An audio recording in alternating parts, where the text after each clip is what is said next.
लहंगे वाली चुड़ैल। शादियों का सीजन चल रहा था और चारों तरफ बहुत चहल पहल थी। विद्या नाम की एक लड़की की शादी होने वाली थी और वो अपनी माँ के साथ शॉपिंग पे निकली थी। विद्या को अपनी शादी का लहंगा लेना था और वो एक बहुत बड़ी दुकान में गई। भैया, मुझे अपनी दुकान का सबसे सुंदर और भारी लहंगा दिखाना। मैं चाहती हूँ कि मैं अपनी शादी में ऐसा लहंगा पहनूं कि सब लोग देखते रह जाएं। हाँ हाँ बिल्कुल मैडम, हम आपको अपनी दुकान का सबसे भारी और सुंदर लहंगा दिखाते हैं। ऐसा हो ही नहीं सकता कि आपको वो लहंगा पसंद ना आए। को मैं भी आता हूँ।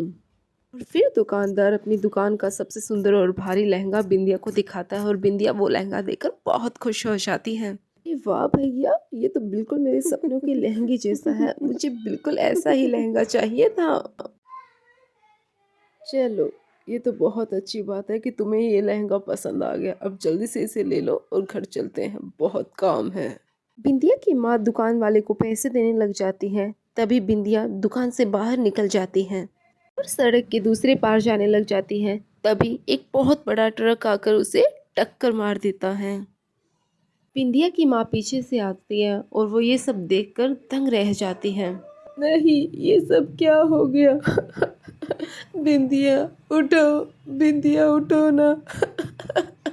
दिया की माँ उसे बहुत उठाने की कोशिश करती है पर वो तब तक मर चुकी थी और बिंदिया एक चुड़ैल में तब्दील हो जाती है और वो वहीं खड़ी होकर ये सब तमाशा देख रही थी। ये सब क्या हो रहा है? मुझे तो कुछ समझ नहीं आ रहा है। नहीं, मैं ऐसे नहीं मर सकती। अभी तो मैंने सपनों का लहंगा खरीदा था। मेरी शादी, मेरा लहंगा, नहीं नहीं। थोड़ी देर में कुछ लोग आते हैं और वो बिंदिया की लाश और उसकी माँ को वहां से लेकर चले जाते हैं। चुड़ैल वहीं खड़ी होकर अपनी माँ को और अपनी लाश को जाते हुए देखती है। अरे नहीं, ये सब क्या हो गया? अब मैं क्या करूं? चुड़ैल को कुछ समझ नहीं आता है कि वो आगे क्या करे, तो वो पास में लगे एक पीपल के पेड़ के ऊपर जाकर बैठ जाती हैं। 2 दिन बीत जाते हैं। चुड़ैल अभी भी उस पेड़ पर बैठी थी। तो अचानक उसका ध्यान उसी दुकान पर जाता है जिससे उसने लहंगा खरीदा था। इंदिया की माँ उसका लहंगा वापस लौटाने आई थी। अरे नहीं, माँ तो लहंगा लुटाने आई है। अब मैं क्या करूं? ऐसे तो दुकानदार वो लहंगा किसी और को बेच देगा।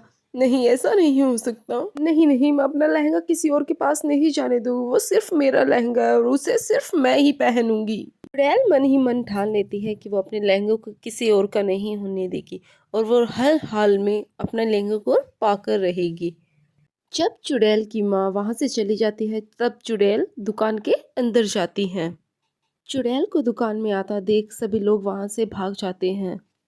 मुझे बस मेरा लहंगा चाहिए और कुछ भी नहीं। दुकानदार चुड़ैल की बात सुनकर हैरान हो जाता है और वो चुड़ैल से डरते डरते पूछता है, लहंगा? कौन सा लहंगा? वही लहंगा जो अभी अभी मेरी माँ वापस कर कर गई है। वो सिर्फ मेरा लहंगा है। वो लहंगा मैं किसी और को नहीं बेचने दूंगी तुम्हें। ओ, अब मैं समझा। तुम उसी लड़की की आत्मा हो जिसकी 2 दिन पहले एक्सीडेंट में मौत हो गई थी। पर मुझे माफ करना, तुम्हारी माँ इस लहंगे को लौटा कर पूरे पैसे वापस लेकर गई है। अब तुम्हें ये नहीं दे सकता हूँ। वो आत्मा, तुम जाओ अब यहाँ से। मुझे परेशान मत करो। नहीं, ऐसा नहीं हो सकता। मुझे मेरा लहंगा वापस चाहिए। मैं नहीं दे सकती उसे किसी और को। देखो, अब मैं तुम्हें प्यार से समझा रहा हूँ तो यहाँ से चली जाओ, वरना अगर मुझे गुस्सा आ गया तो मैं किसी बाबा या तांत्रिक को बुलाकर तुम्हें बोतल में बंद करवा दूंगा। मुझे कुछ नहीं सुना। मुझे मेरा लहंगा चाहिए, वरना तुम देख लेना मैं तुम्हारा क्या हश्र करूंगी। लगता है तुम ऐसे नहीं मानोगी। तुम किसी बोतल में बंद होकर ही मानोगी। मुझे परेशान मत करो और जाओ यहाँ से। मेरे ग्राहक तुम्हें देखकर भाग रहे हैं। ये सब सुनकर चुड़ैल थोड़ा डर जाती है और दुकान से बाहर चली जाती है और उसी पेड़ पर वापस आकर बैठ जाती है। चुड़ैल ने उस दुकान पर पूरी नजर रखी हुई थी। उसने हार नहीं मानी। एक दिन उसने देखा कि उसी का लहंगा खरीद कर एक लड़की दुकान से बाहर आ रही है। ये सब देखते ही चुड़ैल आग बबूला हो गई। इस लड़की की इतनी हिम्मत, ये मेरा लहंगा पहनेगी। इतना सब कहकर चुड़ैल ने उस लड़की का पीछा करना शुरू कर दिया। लड़की का पीछा करते करते आखिरकार चुड़ैल उसके घर तक पहुंच गई। लड़की अपने घर के अंदर चली गई और चुड़ैल बाहर से खिड़की से ये सब देख रही थी। आओ राधा, कैसी रही तुम्हारी शॉपिंग? क्या तुम्हें अपनी पसंद का लहंगा मिल गया? हाँ हाँ माँ, मुझे तो अपनी पसंद से बेहतर लहंगा मिला है। मैं तो सच में बहुत खुश हूँ। जब मैं इसे पहनकर आऊंगी ना, तब सब मुझे ही देखेंगी। ये सब देखकर चुड़ैल को बहुत गुस्सा आ रहा था। राधा से बहुत जलन हो रही थी, पर उसे समझ नहीं आ रहा था कि वो अपना लहंगा राधा से कैसे वापस ले। चुड़ैल मौका देखकर राधा के घर चली गई और जाकर उसके कमरे की अलमारी में छुप गई।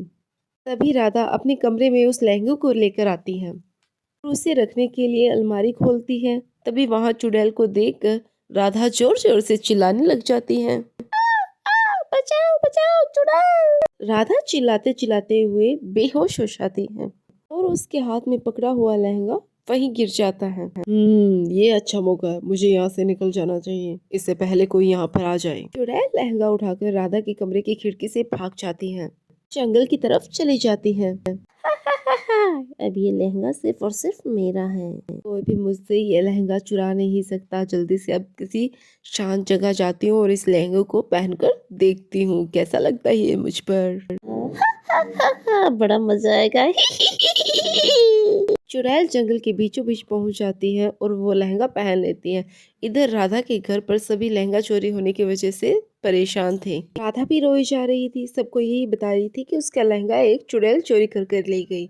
कोई उसकी बात नहीं मान रहा था। फिर डोरबेल बजती है। राधा की माँ जाकर दरवाजा खोलती है तो देखती है कि दरवाजे पर बिंदिया की माँ खड़ी थी। राधा की माँ से पूछती है, मैंने सुना है आपका लहंगा चोरी हो गया है, क्या मैं आपकी बेटी से मिल सकती हूँ? शायद मैं ये लहंगा लाने में मदद कर सकती हूँ आपकी। तभी वहाँ राधा आ जाती है और वो बिंदिया की माँ से कहती है, कौन है आप और आप मेरा लहंगा लाने में मदद क्यों करेगी? मैं इन सबसे कब से कह रही हूँ कि मेरा लहंगा एक चुड़ैल चोरी कर कर भाग गई, पर मेरे यकीन नहीं कर रही हैं ये। नहीं नहीं बेटा, मुझे तुम्हारी बात पर पूरा यकीन है।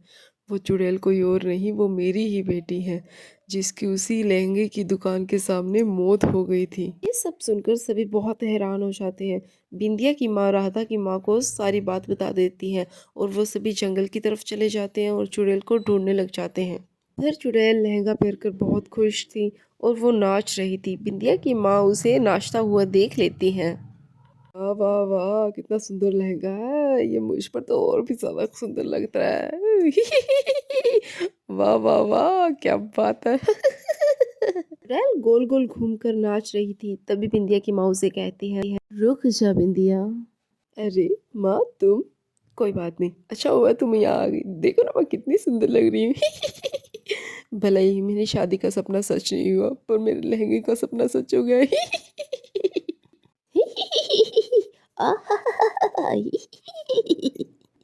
नहीं बिंदिया, ये तेरा लहंगा नहीं है, ये किसी और का लहंगा है जो तूने चुराया है। अगर तूने उसे लहंगा वापस नहीं किया तो उसकी शादी रुक जाएगी। माँ, तुम मेरी तरफ हो या उस लड़की की? ये लहंगा मेरा है, वरना मैं उस लड़की को मार दूंगी। रुक जा बिंदिया, अगर तू नहीं रुकी तो मैं तेरे साथ साथ इस लहंगे को भी जला दूंगी। तू किसी मासूम लड़की की जिंदगी ऐसे बर्बाद नहीं कर सकती, समझी? ये नहीं हो सकता, ये सिर्फ मेरा लहंगा है। मैं इसे लेकर भाग जाऊंगी और यहाँ कभी वापस नहीं आऊंगी। फिर ये लहंगा मेरा नहीं हुआ तो किसी का नहीं होगा। सब कहकर चुड़ैल कूद जाती है और किसी पेड़ पर बैठ जाती है। तभी वहां वो दुकानदार आ जाता है जिसने वहां से उससे लहंगा लिया था।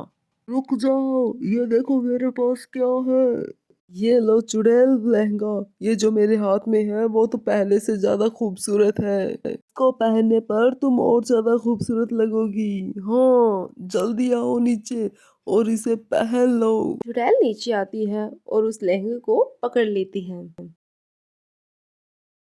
अरे वाह, ये तो बहुत खूबसूरत लहंगा है। इससे सुंदर लहंगा तो मैंने आज तक कभी नहीं देखा। चुड़ैल जल्दी से वो नया लहंगा पहन लेती है और पुराना लहंगा फेंक देती है। जैसे ही वो चुड़ैल उस लहंगे को पहनती है तो उसका शरीर जलने लग जाता है। आ, आ, आ, अरे ये तो जल रहा है, जल रहा है। क्या है इसमें, क्या है इसमें? थोड़ी ही देर में चुड़ैल जलकर राख हो जाती है। इससे चुड़ैल हमेशा के लिए गायब हो जाती है। पर ये सब देखकर बिंदिया की माँ जोर जोर से रोने लग जाती है। मैंने ही इस दुकानदार से ऐसा लहंगा मंगवाया था जिसमें बाबा की भूत लगी हुई थी। इससे आज मेरी दृष्टि को हमेशा के लिए शांति मिल गई और तुम्हें तुम्हारा लहंगा वापस मिल गया।